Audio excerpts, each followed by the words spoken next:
हज़रत अली करमल्लाहु वजहू की बड़ी बहन सय्यदा उम्मे हानी रज़ी अल्लाह तआला अन्हा ये फरमाती है, सुनन अल-कुबरा, सुनन निसाई अल-कुबरा, इसमें ये एक हदीस है।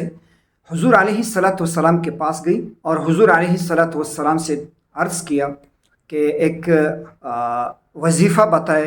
नबी अलैहिस्सलातु वस्सलाम ने एक वजीफ़ा बताया, बहुत ही बेहतरीन वज़ाइफ में से एक बेहतरीन वजीफ़ा है कि 100 मरतबा अल्हम्दुलिल्लाह और 100 मरतबा सुबहानल्लाह और 100 मरतबा अल्लाह अकबर और 100 मरतबा ला इलाहा इल्लल्लाह ये पढ़ा करो। ये गोया आपने 100 गुलाम, 100 घोड़े, 100 ऊँट नहर करने के बराबर सवाब आपने पा लिया। और इसी तरह ला इलाहा इल्लल्लाह के कहने से गोया आसमान और ज़मीन के बीच में जो खला है ये भर कर नेकियों से इतना बड़ा सवाब आपने पा लिया ये वजीफ़ा करने से।